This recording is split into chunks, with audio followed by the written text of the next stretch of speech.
باشە ئازیزان خۆشەویستانی کاگەرا مەحمەی بەڕێز دوژمنی پیاوی دێس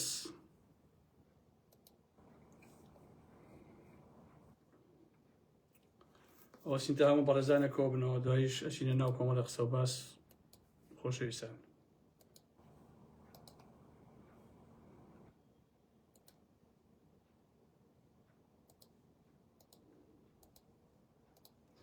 دەی باوکم با کۆپیەکەی لێ بکەینی تر خۆ دنیا ناگۆڕێ ئەوە باش چۆن کوڕەکان باشن هەموو لای باشن جەماعەت ژنان پیاوان کچان کوڕان میوێ ئێوە هەموو لایەکتان باش بن ئەوە زۆر گرنگە بەڵام بەداخەوە پێچە جارێک کەس باش نەبێت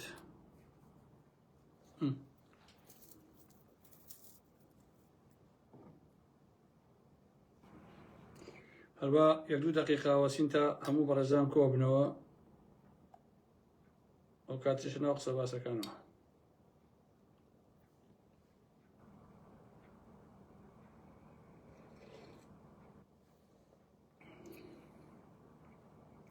هەموو شتێ باشە؟ نە تامان ئەم شەو نازانم هەوڵە دەم کە زۆر کات نەگرم بەڵام کۆمەڵێک سەرخەت و سەرنج بدەم خوێندنەوەیەک بۆ هەلومەرجەی کە پێشهاتوتە ئاراوە لەسەرەوە کۆمەڵێک قسە و باسان بۆ کەم و هیوادارم کە توانی بێتم بەرچاوڕوونیەک یا سوودێ بە هەموو لایەک بگەێنم هەمووشتانە بێ ئەوە بزان کە ئەمریکا بەرامبەر بە ئەفغانستان چی کرد بەرامبەر بە سووریایش هەروای کرد بەڕاستی هەسا ئەفغانستانی تەسلیم کرد بە قاعیدە و سووریای تەسلیم کرد بە داعش پێشتر باسمان کردووە کە خۆشحاڵیشم کە ئەو لایڤانەیە کەم لە زۆر جێگا ئاگام لێیە خەڵکانی گوێگرن و ئەچن بابەتەکان کەمێ دەستکاری ئەکەن بێنەوە بەرەوە ئەوانە اینجا ئەیکەن بە وتار و بە دەنگیش ئەی خوێندنەوە بڵاویەکەنەوە بەڵام کەس ناوی خۆم ناوە ئەو نەبێ شانسم چونکە بۆ لەبەری کە من لە لیستی ڕەشان لەڕاستیە لە لیستی ڕەشی هەچی مێدیای کوردی هەیە ئەم سەرتا ئەو سەری مێدیای ئیسلامی مێدیای ئۆپۆزیسیۆن بەناو ئۆپۆزیسیۆن مێدیای بەناو سەربەخۆ لە لیستی ڕەشی هەر هەموویانەوە ئارام ئەحمەدە خۆشەویستان زۆر سەیرە بەڕاستی ئەرەوەڵام ئیتر قەدەرەکە بۆ جۆرەیە جا عادەتەنیش ئەوەی کە تەنها کەوێتە لەسەر حەقە بۆیە وایە ئەوانەی کەی هەمووی پیاوی دەسەڵاتن بۆیە کە شتەکانیشمان ئەدزن و ناژوێن ناومان بەرن خۆشەویستانی من ئەمریکا و ئیسرائیل کێشەی ئێرانیان هەیە و بە ئاسانیش ساڵانێکە خەریکن بۆیان نەڕووخاوە و لە عێراقیش وەکو غەزە و لوبنان و سووریا تا ئێستا سەرکەوتوو نەبوون واتە لە عێراق زۆر هەوڵیان داوە بەڵام تا ئێستا موفەق نەبوون کە بتوانن دەستی ئێران لە عێراق کۆتا بکەن وەکو چۆن لە بۆ نمونە لە غەزە کردیان لە لوبنان کردیان لە سووریا تاسنێکی باش کردویانە نەیانتوانیە ئەو بکەن ساڵانێک شەڕیان بە کورد کرد لە ڕۆژئاوای کوردستان دژ بە داعش دوجار بەدیلی بەشار ئەسەد داعشیان هێنا کە جۆلانی بوو ئەمە جۆرێکە لە بێڕەوشتی سیاسی دنیای ئەمریکا و ڕۆژئاوا خۆشەویستانی ئارام ئەحمەد چونکە ئەوەی کە خۆیان دژایەتیانە کرد ئێستا هەر خۆیان هێناویانێتەوە پشتیوانیەکە ئێستایش جۆلانی بە مەزڵوم عەبدی وتووە شەڕی حەشتی شەعبی بۆ بکات لە عێراقا وەک ئەوەی کە چۆن شەڕی داعشیان کرد کە هیچ سوودێکی بۆیان نەبوو ئەم قسەیشت خۆتان نەزانی هیچ جۆلانی نییە بەڵکو هی نێردەی ئەمریکا و خودی ترامپ و ئەلەم بابەتانەیە کە ئەیانەوێ هەمیشە کورد بەکاربهێنن کە بەڕێی من کارێکی خراپە دەستیشی خۆش بێکەنەی کردووە هەر ئەو زیندانیانەی کە داعشن بە خۆیان و ژن و مناڵیەوە ئازاد دەکرێن چەکدار دەکرێنەوە لە خزمەتی بەژۆندیەکانی ئەمریکا و ئیسرائیل بن لانی کەم لەم قۆناغەیە دوجار جۆلانی چۆ لە ناوەچێ ئەوەیش کاتی خۆیە خۆشەویستانی من کاتێک ئەو زیندانیانە کە داعشن و ئەمریکا ئاگادارە قسە ناکە کە چەتەکانی جۆلانی تورکیا ئەیشکێنن زیندانەکان و ئازادیەکەن ماناکەی بۆ هەمومان ڕوونەوە لە ئاسیا یعنی ماناکەی ڕوونە بۆ هەموو لایەک ئەگەر بەشێکیان بە ناوی زیندانیانەوە بهێنن بۆ زیندانەکانی عێراق ئەوەش کارە ساترە بۆ ئایندەی عێراق هیوادارم کە عێراق ڕێگە بۆ نەدا کە ئەمریکا بچێ زیندانی داعش بێنە بۆ ئەوێ لە هەلومەرجێکە ئازادیانەکە بەریان ناتە عێراقیش ڕەنگە هەدەفەکان بەڕاستیەر ئەوە بێ لێرەوەیە خۆشەویستان مافەکانی کوردان لە ڕۆژئاوا پێشێ دەکرێ ئیشیان پێیان نامێنێ ئێستا ئەمریکا ئیشی بەکێیە بە حکوومەتێکی داعشی سونە مەزهەبە تابی کاتە حکوومەتێک بۆ لێدان لە بەرژەوەندەکانی ئێران و بۆ پاراستنی بەرژەوەندەکانی خۆی و بۆ دزینی وزە لە سووریا لە ڕۆژئاوایە کە بیبن هەنگاو بە هەنگاو چەتەکانی داعش ئەهێنێ تێکەڵیانەکە بە سونەی عێراق لە ئەنبار و مووسڵ و ئەو خەتەی ناوەڕاستە کە هەیە پێشت باسم کردووە تاکەربووکەوانە و ئیش لەسەر ئەم هاوکێشەیەکەن حتا ئەبێ ئەو خەتەریە هەموو کەسێ بیزانێکە بە دووری مەزان شەڕی شیعیشیان پێ بکات لە عێراقا بە تایبەتی ئەوانەی کە ئەم پێی وایە سەر بە ئێرانن و دەیانەوێ سەر لە نوێ جارێکی تر سونە بهێننەوە سەر دەسەڵاتی عێراق بەڵام سونەیەک بەو ئەقڵە داعشیەوە کە ئێستا هەیە نەک ئەو سونەیە کە کاتی خۆی حیزبی بەعس و سەدام حوسێن دەوڵەتدارانەکە لە عێراقا و ئەیشیانەوێ عێراق بکەنەوە بە یەک پارچە خۆ چەندە هەرێم بەشەکە لە عێراق تا ئێستا بەڵام بە هەر حاڵ ئەم هەرێمەش هەڵوەشێنەوە یەک عێراق بوونی هەبێ یەک سووریا هەبێ هەمووشان ئەم ئێوارە بینیتان بە ئاشکرا لە ڕەقا ئاڵای داعش ئەشەکێتەوە لە بەرزترین شوێنی ڕەقەیە ئاڵاکەیان هەڵواسیەوە هێنی داعش باشە بە ئەمریکا باش بە بیبینێ کە چۆنە کاروبارەکانی ئەم یاریانەیش بە ڕێی من زۆرترین ئاژاوە خوێنڕێژی بۆ ناوچەکە هێنێ و دیار نییە ئایا ئەمریکا و ئیسرائیل لەم سیاسەتە پاشەکشەیەکەن یان لە ژوورە تاریکەکانە بڕیاریان لەسەر داوە پرسیارەکە ئەوەیە ئادەم یاریانەیە ئایا ئێران ڕۆڵی چێ بێ ئایا هەروە بێدەنگە بێ ئایا پشتیوانیەکە لە یانگرەکانی لە عێراق بە یەکێتیشەوە ئەگەر وا بێ کە پێ ئەچێوا بێ شەڕ یەتە ناوچەکەوە وردەوردە چونکە ئەم هەموو ڕووداوە لە واقعا بە دانیشتن و بە گفتوگۆ ئەوانە حەسم نابێ لەبەرەوەی کە نە ئەمریکا و نە ئەوروپا و نە جۆلانی و ئەم دەوڵەتانە بە هیچ جۆرێ باوەڕیان بە مافەکانی کورد نییە لێرەوە دەچمە سەر خاڵێکی گەشت لە مێژووی ئێمەیە ئەویش یەکگرتنی کوردەوەکو نەتەوە کە لە مێژووی کوردە هەتاوەکو ئێستا ئابەم جۆرەی ئێستا بەڕاستی وجودی نەبووە بانگەوازی مەزلوم عەبدی بۆ هەر چاپەشی کوردستان بۆ کوردستانیانی دەرەوەی وڵات با بڵێن لە ئەمریکا و بۆ کەنەدا و ئوسترالیا و هەموو ئەوروپاوانە زەقترین و نوێترین نمونەیە لە مێژووی گەلەکەماندا کە بەڕاستی جێگەی خۆشحاڵیە بۆ هەموو لایەکمان هیچ کاتێ کورد ئاوا بەم فراوانیە بەدەم بانگەوازی ئەمنەتەوەیەوە نەچووە و ئاواکاری نەکردووە پێشتر بە نمونە ئەقڵیەتی حیزبیەکان بە جۆرێ زاڵ بوو بەڵام ئێستا ئەقڵیەت یەک ئەقڵیەتەیە ئەویش ئەقڵیەتی نەتەوەییە و دیفاع لە گەلەکەی و لە نیشتیمانەکەی خۆی کە پێم وایە کارێکی شەرافەتمەندانەیە بەڕاستی کەواتە ئەم سەردەما سەردەمێکی زێڕینە ئەو قسانە بە درۆ خرایەوە کە زۆر جار ئەمانوت کە لاوانی ئەم سەردەما مەیلیان بۆ کوردبوون و نیشتیمان بوون و ئەمانە نەماوە بە پێچەوانەوە لە هەر کاتێ زیاتر مەیلیان هەیە بۆ نیشتیمانەکەیان بۆ گەلەکەی خۆیان و خۆشیان دەوێت و ئامادەن گیانبازی بکەن بە ژن و پیا و کچ و کوڕەوە یعنی ئەم چەند ڕۆژی ڕابردوو ئەمە سەلماوە و پێویستیشە لە چەند ڕۆژی ئایندەیە ئەمە درێژە بکێشێ و بگاتە لووتکە ئەگەر خەڵکانێک بە هەر دەلیلێک بە ئیش و کار بێ بە مەشغەڵەت بێت بەشداریان نەکردووە پێویستە بەشداریتیدا بکەن ئەمەش هەستانە سەرپێی گەلە لە هەر چوارپەشەی کوردستان و لە تاراو گەشە بەڕاستی کە زۆرینەی هاتە سەر شەقام شەوانیان بەم سەرمایە لە دەرەوە ڕۆژ کردەوە ئەمە خۆپیشاندانێکی بێوێنەیە و ئەمە بە داگیرکەرانی کوردستان ئەڵێ بە دەوڵەتە زلهێزەکان ئەڵێ ئێوە سەدان ساڵە ڕێگە نەما نەیگرنە بەر بۆ لە ناوبردنی و پاکتاوکردنمان هەرچی چەکەیە بە کاتان هێنا دژمان ئاگر نەما بەری نەدەنە ماڵی کورد و ماڵ و ڕز و باخ و شاخ و هیچمان نەما ئێوە دەستان پێ بگاو نەیسووتێنن فڕۆکە نەما بەکاری نەهێنن حتا دەستان بر بۆ کیمیا بارانکردن بۆ بە دەقی سورەتی ئاینی سورەتی قورئانیش هەستان کوردتان ئەنفار کردووە فەتحتان کرد بە ئاەت باشە تەنانەت کانیاوەکانتان چیمەنتۆ ڕێژ کرد بە زیندانەکانتان پڕ کرد پەت نەما نەچێتە ملی لاوانی کوردەوە بەڵام دوجار چی بوو دوجار بە بەرچاوی زەقی هەموو دنیاوە لە ئەمریکاوە تا ئەوروپا لە بەرچاوی دەمی کراوەی هەر هەمویانە بە ملیۆن کورد هەستانە سەرپێ کاتێ بینیان هێرش ئەکرێتە سەر پارچەیەک لە نیشتیمان خەڵکی کوردستان پێی وتن ئێمە نامرین و ڕەگمان لەگەڵ ڕەنگی داربڕووی ناو شاخ و چیاکانی کوردستانە و چۆن داربڕوو بە قوڵی چووە بە ناخی زەویەکانە ئاواش تاشی کوردی بە ناخی زەوی نیشتیمان ناچووە و بە هیچ جۆرێ لە ڕێگەوە دەرناکێشرێت. تۆمبارەک خۆی هیچ نییە خۆشەویستان، بازرگانێکە سیاسەتی ئەمریکا و ئەوروپا نەقڵەکە بۆ ناوچەکە، بێڕەوشتێکە سەرقاڵی پارەکۆکردنەوەیە، سەر بۆ گروپانەیشە کە اقتصابی مناڵانی زۆر مناڵ ئەکا بەڕاستی بە کوردی ئەما بڵنگۆی ئەمریکا و ئەوروپایە یەکێکە لە کەسە چاوچنۆکەکان و هیچی تر.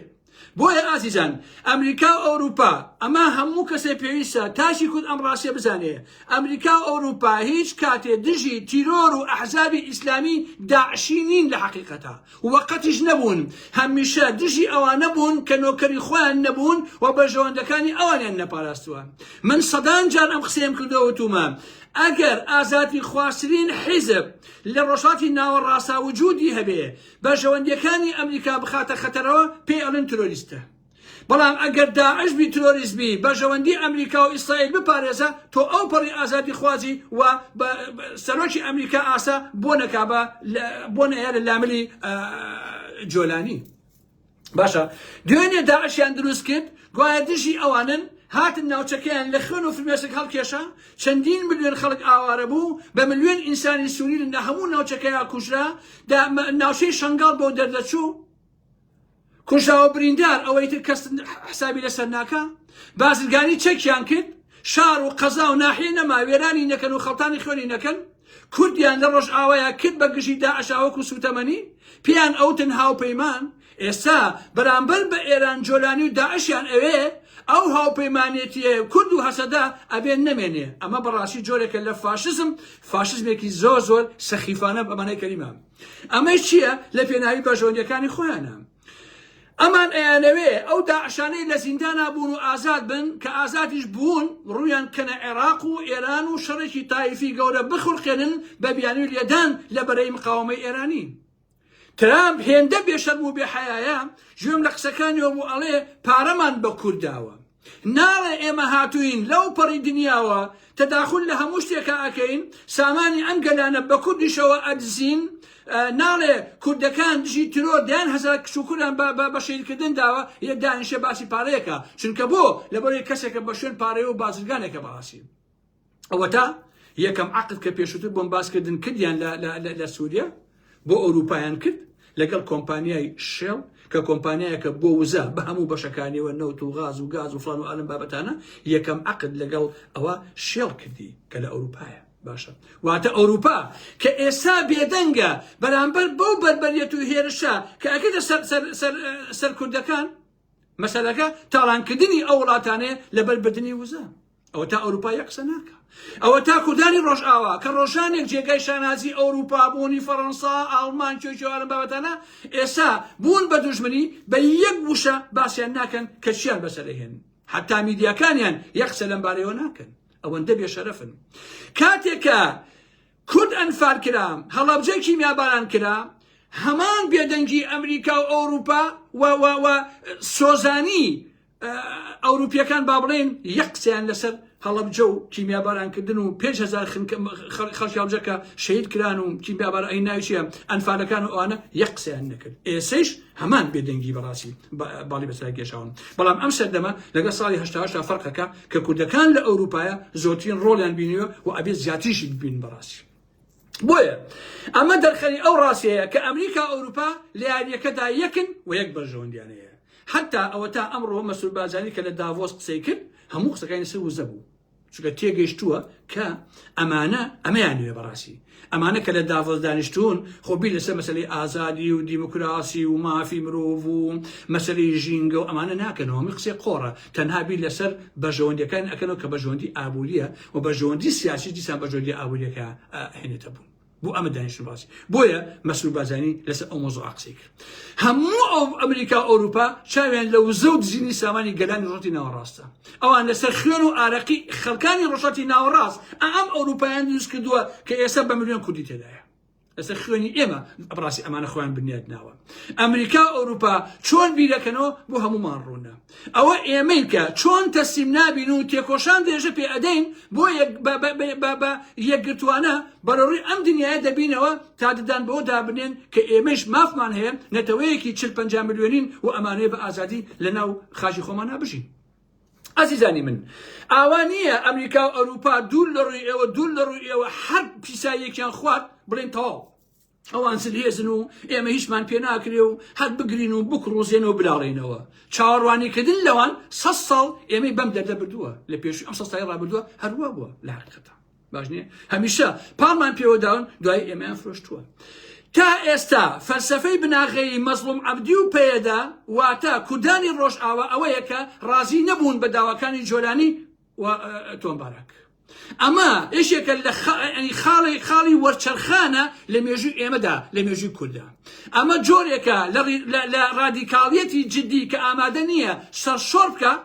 ئەگەر لە 100% بزانێت کە ئەمرێ هیوادارم کە هەر ئاوا بڕوە و تەسلیم نەبن بە ئیرادەی ترامپ و بەچکە داعشێکی بەکرێ ژیراوی کە ناوی خوێناوە ئەحمەد شەرع یا ئەحمەد شەرع کاتێک کە تۆمبارات بڕیار ئەدا چاوەڕوانی ئەوە بووە مەزلوم عەبدی و ڕۆژئاوا هەمووی بڵێ وەی بەسەر چاو ئەوەی ئێمە ڕۆژنی ناو حکوومەتەکەی سووریا و بۆ خۆمان دائەنیشین و تەسلیم ئەبین و وەرن بۆ خۆتان چێکن بیکەن ئەبین بە جوندی پۆسێ وەرەگرێت و تەواو ئەوان چاوەڕوانی ئەویان نەکردووە کە پێیان بوو تێنە بۆ چونکە لە مێژووی ئێمەیە ئێمە زۆر هەڵی ئەومان کردووە بەڕاستی ئەبووتان کۆماری مەهابادتان لە بیری خۆشەویستان کە رووسیا پشتگیری کرد لەو سەردەمەیە کە شای ئێران هەسا نەوتی یایە و عەقدی لەگەڵا کرد بۆ چەند ساڵێکە کە مێژوەکەی نووسراوەتەوە هەستان پشتیان کردە کورد بەڵام کورد بربەرەکانی نەکرد تەسلیم بوو ئەم بۆخی کارساتەکەیە کاتێکە ئەمریکیەکان لە جەزائیر ئەویان جێبەجێ کرد کە سەدام حوسێن و شای ئێران بەیەکەوە لە جەزائیر یەکتر ببینن و کاتێک کە ڕێکەوتن بە حوزوری ئەمریکیەکان ئەوە بوو کە شۆڕشەکەی مەلامسەفا ئاش بەتاڵی کرد نەیتوانی بچێتە قەندیل و لەوێ شەڕ کا دژی حکوومەتی عێراقی هەتا ئاشەکەی بەتاڵ کرد و واسی لە هەموو شتێکێنا ئەگەر ئەو کاتە مەلامسەفا و حیزبەکەی ئیرادەیان هەبوایە وەکو ئەمڕۆی وەکو ئێستا هاتە ئەم دەقەیە ئەڵێم نازان بیانی چی ڕۆدا ئەگەر وەکو ئێسەی مەزلوم عەبدیان کردایە ئەو کاتە مەلامسەفا مێژووی کرد بە جۆرێکی تر ئێستا ئەنووسایەوە لە ناوچەکە بەڕاستی بەڵام بەداخەوە کە مەلامسەفا ئەو کاری نەکرد مەلامسەفا لە 75 ئاش بەتاڵەکەی کردووە لە 78 یا 79 وفاتی کردووە لە ئەمریکا یعنی 4 ساڵ و ئەو ژیاوە ئەگەر لە ماوەی ئەم 4 ساڵە لە قەندیل بۆیە بمردایە بە نمونە ئەبووە جێگەی شانازی بۆ هەموو کورد بە درێژایی مێژوو ئەگەر ئەو کاتە بە حیزبی بەعس و ئەمریکاوانەی بووتایە بە شایەنی بووتایە نا ئێمە ئاش بەتاڵ ناکەین تۆ با تۆش دژایەتی مانگەی شای ئێران ئەوە ئێمە چینە قەندیل لە قەندیل شەڕی خۆمانەکەی بەس ئەوەی کردایە مەلامسەفا ئێستا مێژوو بە جۆیشکە ئەنووسایەوە بەڵام ئەو ئیرادەیی نەبوو و تەسلیم بوو و نەهات شەڕکە و بەرگەی هیچی نەکرد ئەمیش بوو لە کارە لە مێژوو هەر خراپەکان کە بەداخەوە کە مەلامسەفا ئەو کاری نەکرد بۆیە ئەگەر ئیرادەیان هەبوایە مەلامسەفا و پارتی دیموکراتی کوردستان لە ساڵی 75 ئاش بەتەڵیان نەکردایەوە کەوتم مێژوو بە جۆریشکە ئەنووسایەوە بەڵام نەکرا لێرەوەیە ئەمانە دەرسن ئەمانە تەجروبەن لە حەقیقەتە ناکرێ ئەمریکا هەچێکی بڵێ وڵاتەواوە ناکرێ بەڕاستی ئەبێ ئێمەش خاوەنی ئیرادەی خۆمان بین ئەبێ خاوەنی ڕەئی خۆمان بین خۆ هەموو شتەکان بۆ ئێمە ڕوونە لێرەوەیە کاتێ نەنەری ئەمریکا ئەڵێ بڕۆنەوە بۆ ماڵەوە وایان چاوەڕوان کردووە هەسەدە بڵێ بە چاوان کاتێ بەربەرەکانەیەکەن بەلایەنەوە سەیرە ئەوە چۆنە کوردانی ڕۆژئاوا و مەزلوم عەبدی هین ناکەن بەجێی ئەمریکا ناکەن بەجێی ئەوروپا ناکەن و ئەڵێ ئێمە بەوە ڕازی نابین ئەمان هاتووە کابرایەکی نازانبینیان هێناوە نێردەی ئەمریکا لە سووریا ئێوێ هەچێکی ون هەمی بڵێ بەسەر چاو ڕێیسی ناخوا بەڕاستی کاکە ئەگەر هەچەدە و کوڕانی ڕۆژئاوا بە شەڕ شکستیش بخۆن 1000 قات باشترە لەوەی خۆیان تەسلیم بکەن وەکو شۆڕشەکەی بەلامسەفا لە 75 وتنی بەڵێ بە ئەمریکا و جۆلانی کارەساتە وتنی نەخێر ئەگەر وتم بیش برن بەڕاستی شەرافەتمەندانێ و جوامێرانەیە سەرشەڵا مەلامسەفا و شۆڕشەکەی بە شەڕ شکستیان بخواردایە لە 75 نەخۆیان تەسلیم بن بە واقع فەرقی چییە کە تۆ دۆڕاندێ با بە شەڕ بیدۆڕێنی باشە ئەگەر مەلامسەفا شەڕی بکردایە و خۆشی بکوژایە یا شەید وایە و هەزاران خەڵک بکوژانایە ئاسایی بوو تەواو چکە شەڕی کردووە بەڵام بەبێ شەڕ تەسلیم بوون و دۆڕاندن بەڕاستی کارەساتە ئەمە بۆ خۆی مشکلەکەی.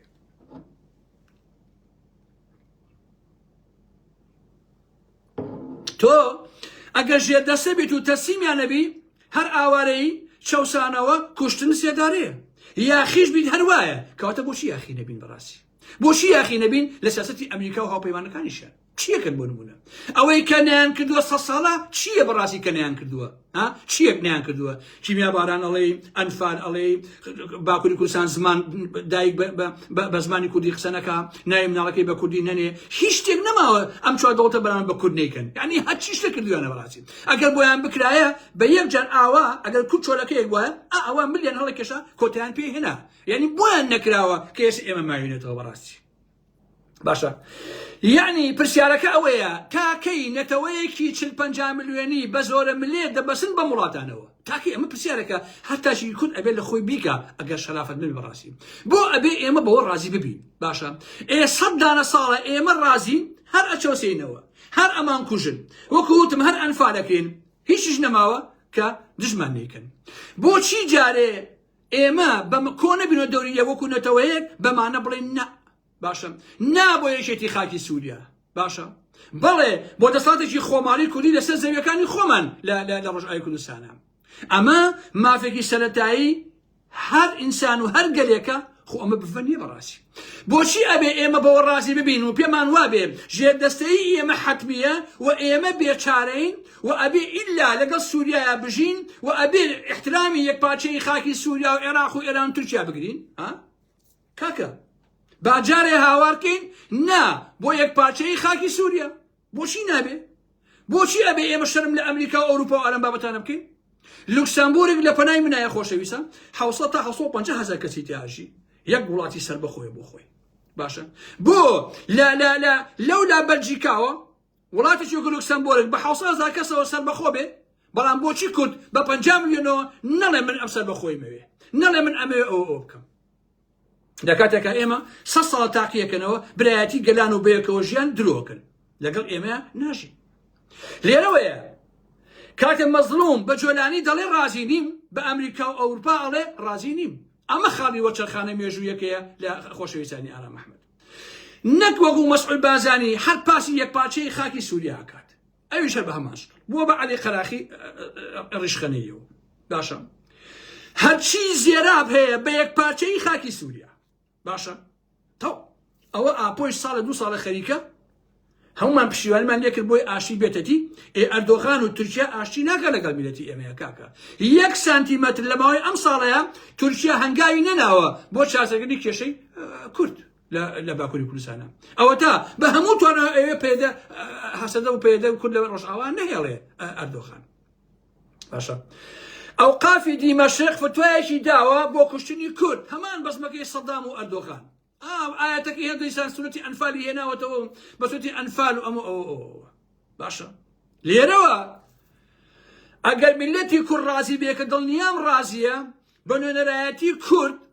هاوارەکەین هەموو کورد ئەبێ میسکە بە دەم و قەپۆزی ئەو مەلایەنە لە دیمەشق کە ئەو فتوایان داوە بەڕاستی ئەبێ میسکن بە دەم و قەپۆزیانە باش نییە عەلی قەرەداخیەکی بێناموس وەکو بەعسیەکی زوو کە کۆنە بەعسیشە ئەمڕۆ گوێم لە مەلاکرێ کارگرتووە باش نییە کە بە سەدامیان دەوت سەیدە ڕەیس خوا بیپارێزێ ئەویش ئێستا بە جۆلانی ئەڵێ خوا بیپارێزێ بڵێ بۆ یەکپارچەی خاکی سووریا ئاوای پێڵێت عەلی ڕیشخەناوی اینجا ئەفڵتێنێکی خۆشەویستان ئەفڵتێنێ تۆمە ئومەتی موسڵمان ئەبێ بە یەکەوە بژین و هەسەدە ڕێکەوتنەکەی شکاندۆ و من پشتیوانی لە جۆلانی ئەکەم خوا بیپارێزێ ئەمە دوژمنایەتی خواسی گەلەکەمان نییە چییە زەحمە نەبێ کاکەم کەچی ڕوونکردنەوەیەکی داوە حتا ناچێ بەلام قسانەیە پەشیمان نەبووتەوە هەر لە ئەیبا بۆ شوێنێکی تر ئەڵێ من فتوام نەیاوە کەس نیوە تۆ فتوات داوە کۆمەڵێ داعشی سەخیف لە دیمەشق فتوایان داوە با بۆ خۆیان هەر زێرا بخۆن ئەو مشکلی ئێمە نییە بەڵام تۆ چوویتە سەنگەری جۆلانی باشە بەڵام پرسیارێک ئەوەیە ئەگەر ئومەتی ئیسلام بە یەکەوە بژین ئەی بۆ دەیان دەوڵەتی عەرەبی هەیە هەموویان موسڵمانن یەک زمانن یەک فەرهەنگ و کەلتوریان هەیە هەموویان عەرەبن بۆچی دوانیان یەک ناگرن بەیەکەوە بڵێ باسنمان نەمێنێ و ئێمە خۆی یەک دینمان هەیە و یەک زمانمان هەیە و یەک کەلتورمان هەمان عەرەبین باشە ئەگەر ئەم بەیەکەوە ژیانە ئەمەندە مهمە عەلی قەراخی بۆچی بۆ ئەم ئومەتی موسڵمانە بەس بۆ کوردە عەلی قەرەداخی باشە بۆ ئیلا ئەبێ ئێمە ژێر دەستە بین بۆ ئەوەی کە ئومەی عەرەبی بەیەکەوە بژی ئەی بۆ 50 دەوڵەتە چەند دەوڵەتی عەرەبی هەیە بۆ دوانیان یەک ناگرن بەیەکەوە بڵێن کاکە ژارخۆ ئێمە ئومەی عەرەبین با بەیەکەوە بین بۆ ئەوان ڕەوایە باشە ئەم هەموو دەوڵەتە بچووکەی هەیە لە ڕۆژەتی ناوەڕاستە بۆچی بۆ کورد ڕەوانیە عەلی قەرەداخی ساختە چی باشە یەکێتی و پارتی بێ قیمەتن ئەجینا ئەبێ عەلی قەرەداخی بدرێ بە دادگا نابێ بێتەوە کوردستان ئەبێ دەست بگیرێ بەسەر هەموو کارە بازرگانەکانی بەڕاستی نەوشوان سەفا باشی ئەناسی هاتەوە بۆ کوردستان وتی وایە نەوشوان سەفا وتی من نامێ ببینم نەیبینی بەڕاستی چاکێ ناسی کە ئەوە چ پیاوێکی خوێڕیە ئەو عەلی قەرەداخیە باشە ئەوایە کاکە بۆچی ئەبێ عەلی قەرەداخیەک وەکو جۆلانی بڕوای بە یەک پارچەی خاکی سووریا هەبێ بەڵام ئەگەر ئێمە بڵێ نامانەوێت لەگەڵ ئەم جانەوەرە نابژین ئیتر تاوانبارین و لە خەل لامانداوە و ئالم بابەتانە چۆشتی وابێ چی ئەمەی داڕشتووە لە ڕاستی ئەگەر کورد یەکگرتوو بێ و ئازا و ڕادیکاڵانە بەگشت دنیا بچێتەوە دەستی بە هەموو شتێک ئەگات بەڕاستی ئەگەر تەسلیمیش بێ ئەوە ئاسان ئەیدۆڕێنێت ئەمریکا و ئیسرائیل و ئەوروپا بیرکردنەوەیان دژی ئێمەیە نایانێت ئێمە بین بە هیچ تەنها مێژوو سەرەنجەکە بەکاربانەهێنن کاتە ئەبێ ئیتر کورد لەوانی ژیاخی بێ بەڕاستی ترام هەر پیسایەکی خوان نامێ بڵێ وڵاتەوە ئەو ترام ئێڵێ جلهێزە چاوی دەرەها بەگوێی ناکەم ئام کوژێ وەرە بمکوژێ خۆ ئەگەر بەگوێشی کەم هەرم کا بە کۆیلە نەوەڵا با بە کۆیلەی نەمکوژن وەکو بەشەرێک بکوژن بەڕاستی بۆچی بە کۆیلێتی بمرین کاکە ئێمە گوناحە بەڕاستی ئەوەیە ئەوان ئەیانەوێ لەو وڵاتانەیە ئێمە وەکو کۆیلە بژین ئەمەش قابلی قبوڵ نییە ئەگەریش هەسەدا بکەوێ باش نییە ئەوەی عێراق بەگشتی و کورد دەکەونە ژێر ڕەحمەتی بیرکردنەوەی داعشیانەی داعشی سنە مەسە دڵنیابن لەوە هەسەدە کۆتایی پێبێ دڵنیابن لەوە کە عێراق و هەرێمی کوردستانیش ئەکەوێتە بەر ڕەحمەتی ئەمانە باش نییە لە ڕێگەی سونەکانی عێراقەوە سنەی عێراق ئەوەتەی عێراق دروست بووە ئازیزان سنە حاکم بووە یەکەم جارە لە مێژووی دروستبوونی عێراقە شیعە دەسەڵاتدار بێ بۆیە سنە هەموو هەوڵێکەدا بۆیە شیعە لە عێراقا نەهێڵێ خۆی بێتەوە بە حاکم لە ڕێگەی داعشەوە باشین چارەسەرەکە بن بە داعش بۆی بتوان ئەو کارە بکەن باش نییە ئەوەیە لە ڕێگای سنەکانی عێراقەوە دێنەوە مووسڵ و ئەنبار و کەرکووک و هەرێم و ئەوانەیەکی نامێنێ و هەمووتان ئەچنەوە دەسەڵاتێکی داعشیانەی سنە مەسەبی جۆلانیەوە ئەمە یاریەکەیە کە چەند جارێک لەمای ئەم 520 ڕۆژی ڕابردووە باسم کردووە لەم حاڵەتەیە هەموو شتێک کۆتایی دێ دوای 100 ساڵ لۆزانێکی تر دێتەوە بوون وەکو کورد بۆ خۆی بێتەوە بە کوردێتیدا بۆیە ئازیزان لە کۆتا قسەکانما ئەمەیە ئەوتان پێ بڵێم کە حیزب و گروپەکانی هەر چوار پارچەی کوردستان ئەگەر بۆ جۆرە کلاسیکەی 100 ساڵی ڕابردوو بیر بکەنەوە و سیاست بکەن دڵنیابن کە هەموومان دۆڕاندومانە ئەگەر یاخی نەبن ئەگەر تەسلیم بن بۆ واقعی ئەمریکا و نۆکەرەکانی ناوچەکەیە کە ڕسمیان کردووە ئەوە دۆڕاوی حتمین و هەموو شتێکیش کۆتایی پێدێت بەڵام ئەگەر بیرکردنەوەکانتان بگۆڕن وەکو مەزلوم عەبدی و هەسەدە تا ئەمڕۆ دووبارەیەکە مەلە قسەکەم تێبگەن نازانم بەیانی چێ بێ تا ئەم دەقیقەیە چونکە سبەی چێ بێ من نازانم ئەگەر ئاوا بن درێژە بەمە بدەن هەڵوێستان هەبێ دیارە ڕێگاکەی قورسە بەڵام سەرکەوتن حتمیە و بە یەکگرتوانە وەکو یەکنێتەوە باش نییە ئەمڕۆ بەرچاوم کەوت نۆکەرێکی میت هەیە بە ناوی سەلاحەدین بەهادین طبعا زۆڵە کوردە سەلاحەدین بەهادینیش بەڕاستی چوە لەگەڵ هاکان فیدان دانیشتووە لا خۆی بڕوە لەگەڵ مەزلوم عەبدی دابنیشێ پشوێنی دەگەلەکەی خۆی بکە هەڵە سێ ئەم مەڕە گێژە هەڵقون وەکو جاسوس ئەچێ بەلای هاکان فیدان ئەمە سەلاحەت بەهادینە من تێناگەم خەڵکی کوردستان بۆچی نایەنە بەر تەماتی ڕەزی و بەڕاستی گەنجانی ئەو وڵاتە بۆچی سەلاحەدین نادەنە بەر چوزان تەماتی هێلکەی بۆگن بنبوونە تۆ ئەگەر شەرەف هەبووە سەلاحەدین بەهادین یەک تۆست شیری حەڵاڵی بخوادایە چونکە سامانەکەشی ئەویشە هەمی دزیە بە باش بیزانین کاتی خۆی وەکو نوکتە باسم کرد کابرایەک ئەبێ لە خەڵکی منتیقەی هەڵەبجە و ئەوانە دۆعا و شت ئەنووسێ بۆ خەڵک سوکە مامۆسایەکە بەری ئاینی ئەچێت دۆعا بۆ خەڵک ئەنووسێ ئەشەوە ماڵەکەی هەولێر ماڵی سەلاحەدین کە ماڵەکەی زۆر گەورەیە و ڤێلایەکی جوان و ئالم بابەتانێ و لە ناوە ئەم هەموو شتە دانسقەی تایە ئەوانە دائنیشێت چاخواتەوە سەلاحەدین بەهادین گوایە زۆر شەریفە ئەڵێ عیبە و واز لەم دوعانووسینە بێنە بە پارە و ئەوە ئیشی تۆ نییە و ئەمە خراپە و ئالم بابەتانە ئەویش ئەڵێ مامۆستا سەلاحەدین من دوعا و نوشتە ئەنووسم هیچ شتێکم نییە تیکە نان پێیاکەم بەوە بەڵام ئەی تۆ کە داینووسی ئەم هەموو سامانە لەکوێ هێناوە ئەم ڤێلایە لەکوێ بوو ئەم ماڵە ئەڵێ ماڵی شاهانەیە لەکوێ هێناوە زەحمە نەبێ خۆ تۆ نە ئیشەکەی نەکارەکەی نە کاسبیەکەی ئەی ئایا بە حەڵاڵی پێیا کردێتەوە بۆچی ئەوەی من حرامەکە نوشتێ نووسم بۆچی ئەمەی تۆ حەڵاڵە کە شاهانە بۆ خۆت ئەژیت وتي تدمي وطلعي تقريش خسينا كدو دواي كابرات ودروت وخافس أمير صلاح الدين بادن أجزاني آرام أحمد بويا من آوا بمعنى ألم بيشرفوا بناموس أما سوكاتين بيناكم براسي شنك بو لبروي حد براسي بناموس وبيشرفن شو إنسان أجر شرفه أبروه به بجناك هذا قال لك يا خوي إنسان كبشي كده دايش يا خوي يعني بناموسه يعني بيشرفه براسي لبروي براسي أمانة بيشرفن ألم كاتا صلاح الدين بادن أرواب ولي ها كان فيدان اما بيشرفيه براسي بدرجاي خط باجنيه دبوايا بشي ابوايا سجاده بوايا بشيواني قال لك خوي بكدا براسي ابوايا وكو او اسلامياني تر بروش تاك هني كان هني صار روشن بروش اوي كردستان براسي ك خلبسك الشريفاني الحقيقه چونکە عالم قۆناغەیە کە ئێمە وەکو کورتیاین نابێ مەسائل دینی لەیەکمان بکات ئێمە سەجا لە تۆ ئیسلامی سەرسەر و سەرچاو حیزبی سەرسەر و سەرچاو چەپی ڕاستی هەرچێکی سەرسەر و سەرچاو گرنگ ئەوەیە ئێمە وەکو گەلێک یەکگرتوو بین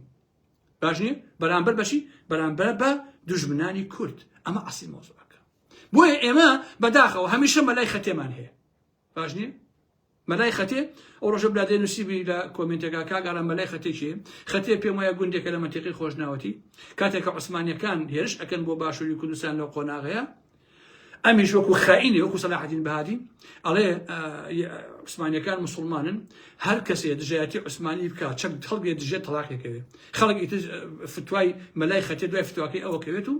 شەڕ ناکەن لەگەڵ عوسمانیەکانەوە هەمووی تەسلیم ئەبێ عوسمانیەکان هێن تا سلێمانی و تا نازانم پێنجن و ئەم بابەتان ئەمەیە مەلای خەتێ بەڕاستی سەلاح الدین بەهادین و مەلا هەڵۆ و ئەمانە هەمویان ئێستا مەلای خەتێن بەڕاستی ئاسایشی یەکێتی لە سلێمانیە تۆ بۆچی بلا هەڵۆ دەمینە داناخی بەڕاستی هەر لە خۆوا دانیشتۆ خۆی بشکردەوە درۆکە لە خۆوادام عالەمەکەرم ئەوە کاکە لە نازانم چیە هاتووە و ئەم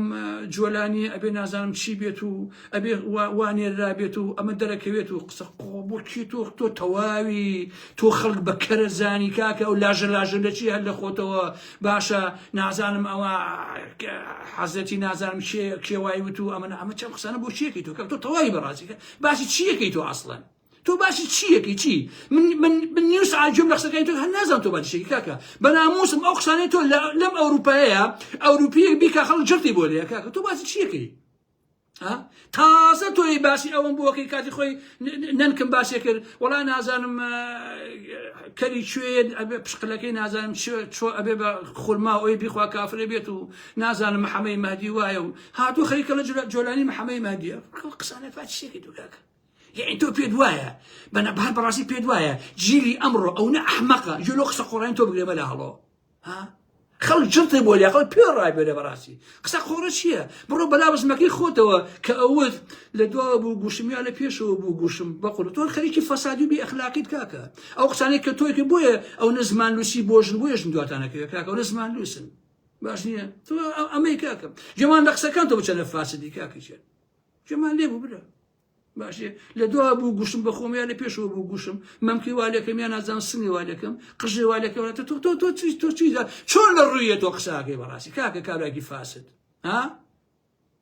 جوش بونام براسي كا من دشاتي هر کسی یکم که پشکات گلکم براسي هر انسان یک لکودا دیندار بی آتئیست بی کمونیست بی چپ بی دفاع لجولانی بکا بی شرف بی ناموس بی اخلاق بی عائله بی شرف بی ناموس شیری حلالی نخواردوه شیری بی ناموسی خواردوه براسی باشه باوکی دایکی بخیانت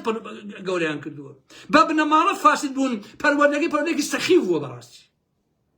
تو حق منی ام کابلا دینیه حق منی نازانم آتئیستا کمونیستا چپ الراس بو من يكزل علمانيه ترماش بو من فرق ناكا براسي اوي بشكاتا قالك خوي بي ناموس وبي شرفه تو اوي دجاتي روج اوابكا انا اخلاق وشرف وناموسينيه كنتو كرمانجي تو حتى ئەوە تۆ خۆ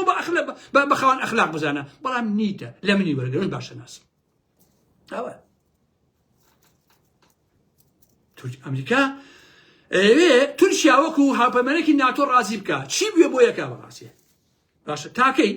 تا ئێرانێک لایە بێتەوە بۆیە من لەو جات کاتان ناگرم ئازیزانی ئارام ئەحمەد هیوادارم